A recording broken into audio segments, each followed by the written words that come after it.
আমরা অনেক সময় শুনতে পাই যে কিডনির নালিতে পাথর হবার কারণে প্রস্রাব বন্ধ হয়ে গেছে একদম। এরকম ঘটনা কি সত্যিই ঘটে? অনেকের কৌতূহল থাকে, অনেকে হয়তো মনে করেন যে আসলে কি ঘটছে এরকম। যদি এটার উত্তর দিতে চাই এক কথায়, তাহলে বলবো যে সত্যি হতে পারে, খুব কম হয় তবে হতে পারে। কখনো কখনো কিডনির নালিকে যদি পাথর ব্লক করে ফেলে তখন কিন্তু এরকম হতে পারে। মেডিকেলের পরিভাষায় যে অবস্থাটিকে আমরা বলি ক্যালকুলাস অ্যানিউরিয়া। এখন আসি যে কখন কিডনির নালিতে পাথর হলে এরকম একদম প্রস্রাব বন্ধ হয়ে যাবে। সব সময় তো হয় না। যদি একসঙ্গে দুই দিকের কিডনির নালিতে পাথর হয় এবং কিডনির নালিকে ব্লক করে ফেলে, তখন কিন্তু রোগীরা এরকম একদমই প্রস্রাব বন্ধ হওয়া নিয়ে আসতে পারেন। অথবা কারো জন্মগতভাবে একটি কিডনি রয়েছে, সেই কিডনির নালি যদি পাথর দিয়ে পুরোপুরি ব্লক হয়ে যায় তখনও কিন্তু প্রস্রাব বন্ধ হওয়া নিয়ে আসতে পারেন। আরেক গ্রুপ আসতে পারেন যাদের এমনিতেই কিডনি আগে থেকেই দুর্বল, তার অর্থ হচ্ছে যে ক্রিয়েটিনিন তার আগে থেকেই বেশি বা কিডনি ফাংশনটা খারাপ। সেই রোগীর যদি কিডনির নালিতে পাথর হয় এবং এটাকে ব্লক করে তখন কিন্তু পুরোপুরি প্রস্রাব বন্ধ হওয়া নিয়ে আসতে পারে। এখন কি কি উপসর্গ নিয়ে আসে এই রোগীগুলো? প্রথমত হচ্ছে, যেহেতু কিডনির নালিকে ব্লক করে ফেলে পাথর এবং এর পরের থেকে হঠাৎ করে প্রস্রাব বন্ধ হয়ে যায়, সে কারণে বেশিরভাগ সময় রোগীরা যেটি নিয়ে আসে যে পিঠের পেছন দিকে বা কোমরে ব্যথা, বা এই ব্যথাটা অনেক সময় দেখা যায় নিচের দিকে ছড়িয়ে যায় প্রস্রাবের রাস্তার মুখ পর্যন্ত। মানে ব্যথাটা আসলে নির্ভর করছে কোথায় হবে সেটি, যে কিডনির নালির কোন অংশে পাথর তার উপর। ব্যথা ছাড়াও পেশেন্ট আর কি উপসর্গ নিয়ে আসে, সেটি হলো যে উনি বলেন যে না, হঠাৎ করে আমার প্রস্রাব বন্ধ হয়ে গেছে, কোনো প্রস্রাবের বেগও নেই, চাপও নেই, তলপেটেও মনে হচ্ছে কোনো ভরা বা এরকম কোনো অনুভূতি আমার নেই। আর সাথে যে উপসর্গ থাকে সেটি হলো বমি বমি লাগা, বমি হওয়া, এগুলো। এখন আসি যে এরকম উপসর্গ পেলে আমরা কি করব।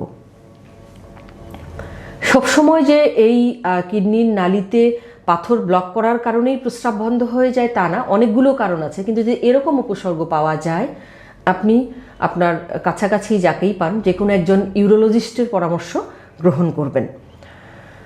এরপরে উনি আপনাকে অ্যাসেস করবেন যে আসলেই এই ধরনের কোনো কিছু হতে পারে কি না। অ্যাসেস করার পরে খুব সামান্য কিছু পরীক্ষা নিরীক্ষা করা হয়, যেমন আলট্রাসনোগ্রাম করলেই সাধারণত জানা যায় যে পাথর কোথায় আছে, বেশিরভাগ ক্ষেত্রে পাওয়া যায়, এবং অনেক সময় অনেকের কিডনি ফোলা পাওয়া যায় সেই সাথে, বা কিডনির নালি। এছাড়া এক্সরেতেও পাথর দেখা যায়, প্লেন এক্সরে, কেইউবি আমরা যাকে বলি।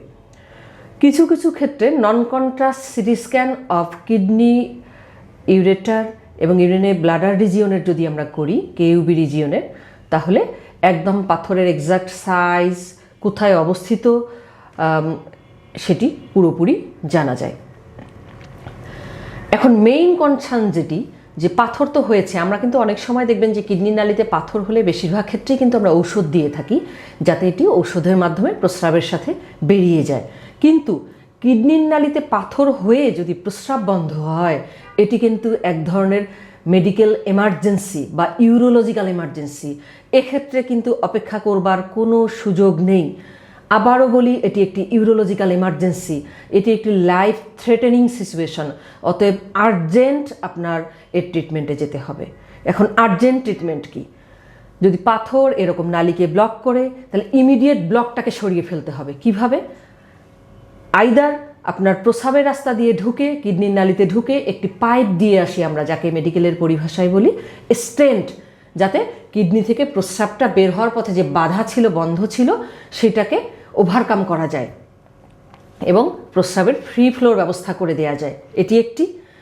অনেক সময় এমন হয় যে পাথর এমনভাবে কিডনির নালিকে ব্লক করে যে আমরা যে নিচ থেকে ঢুকে পাইপটা দেব, এই পাইপটাকে দেওয়া সম্ভব হয় না। তখন পিঠের পেছন দিকে ফুটো করে কিডনিতে সরাসরি একটা পাইপ দেওয়া হয়, যাকে আমরা বলি পিসিএন।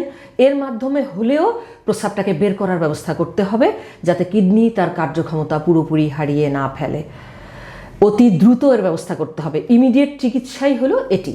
রিলিফ হওয়ার পরে আপনি অপেক্ষা করেন, এরপরে পেশেন্টের ধীরে ধীরে উন্নতি হোক।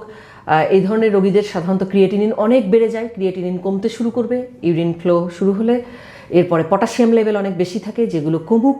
তার ইনফেকশনের কোনো সিমটম থাকলে সেগুলো সাবসাইড করবে। পেশেন্টের জেনারেল কন্ডিশন যখন ইমপ্রুভ করবে তখন আমরা ডেফিনিটিভ সার্জারিতে যাব, সেই পাথরের সার্জারিতে। তার আগে পর্যন্ত পাথরের সার্জারিতে যাওয়ার কোনো অবস্থা এখানে থাকে না। পরবর্তীতে পেশেন্ট একটু স্বাভাবিক হলে, শারীরিকভাবে ফিট হলে তখন পাথরের অপারেশনে যাওয়া হয়। পাথর অপারেশন বেশিরভাগ ক্ষেত্রে আজকাল এটিকে প্রস্রাবের রাস্তা দিয়ে ঢুকে ভেঙেই বের করে নিয়ে আসা যায়। খুব একদম উপরিভাগে যদি হয় কিডনির নালির, বা আমরা যদি বলি পেলভিউরেটারিক জাংশন, ওখানে সেক্ষেত্রে অনেক সময় পিসিএনএল বা পিট দিয়ে যে ফুটো করে, একটি ফুটো করে বের করে নিয়ে আসা হয়, সেটি করা হয়। যাই হোক না কেন, যদি কিডনির নালি পাথর দিয়ে ব্লক হওয়ার কারণে প্রস্রাব বন্ধ হয়ে যায় তাহলে একদমই দেরি করবার মতো কিন্তু কোনো সময় থাকে না। যত দ্রুত সম্ভব একজন নিউরোলজিস্টের পরামর্শ গ্রহণ করে এই প্রস্রাবের ফ্লোর ব্যবস্থা করতে হবে, অ্যাটলিস্ট প্রাথমিক চিকিৎসা হিসেবে। ধন্যবাদ সকলকে।